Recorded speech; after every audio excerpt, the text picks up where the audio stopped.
Թանկագիններ, մենք շարունակում ենք մեր ուսումնասիրությունը ծննդոցից հայտնություն եւ այսօր մենք հասել ենք Հեսուի 19 եւ 20-րդ գլուխները, որտեղ Աստծո խոսումները դառնում են շոշափելի իրականություն։ 19-րդ գլուխում ավարտում է ավետած երկրի բաժանումը Իսրայելի ցեղերի միջև։ Շմավոնի, Զաբուղոնի, Սաքարի, Ասերի, Նեփթախիմի եւ Դանը ստանում են իրենց վիճակահանված հողերը։ Գլխի վերջում ժողովուրդը հատուկ ժառանգություն է տալիս հենց իրենց առաջնորդին Հեսուին։ Աստվածաշունչը ասում է, երբ վերջասին երկրի բաժանում է նրա սահմաններով, Իսրայելի որդիները իրանց մեջ ժառանգություն տվեցին Նավեի որդի Հեսուին։ 19:49-ն է ասում,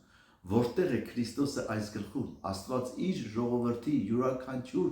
անդամին տվեց իր հատուկ բաժինը։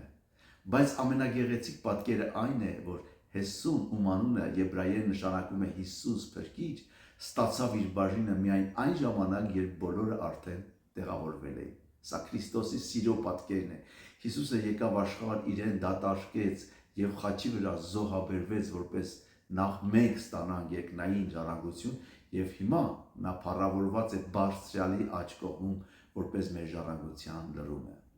20-րդ գլխում Աստված պատվիրում է Հեսուին գործնականում առանձնացնել այն ապաստանի քաղաքները, որոնց մասին օրենքը խոսել էր դեռ անապատում։ Ժողովուրդը նշանակում է 6 քաղաքներ։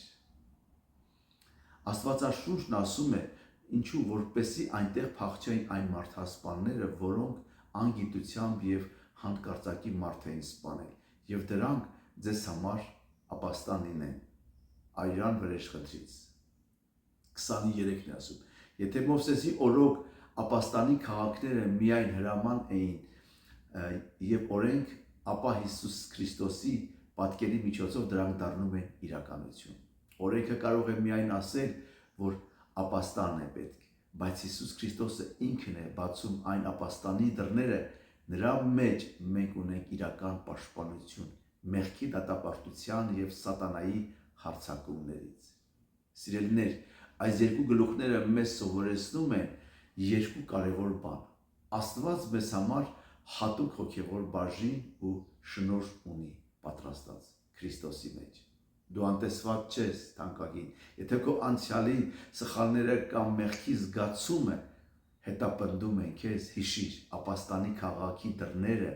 արդեն բացված են Հեսուի, այսինքն Հիսուսի կողմից։ Վազիր նրա մոտ, մտիր նրա ներկայության մեջ եւ ապրիր խաղաղության ու ապահովության մեջ։ Եկեք ավարտենք աղոթքով։ Տեր Հիսուս, շնորհակալ ենք, որ դու ես մեր հաստատուն բաժինը եւ մեր ճշմարիտ ապաստանը։ Շնորհակալ ենք, որ քո միջոցով Աստծո բոլոր խոստումները մեզ համար դարձան այո եւ ամեն։ Խնդրում ենք, թաքցրու մեզ քո թևերի հովանու տակ, ներիր մեր սխալները եւ առաջնորդիր մեզ ապրելու այն հոգեվոր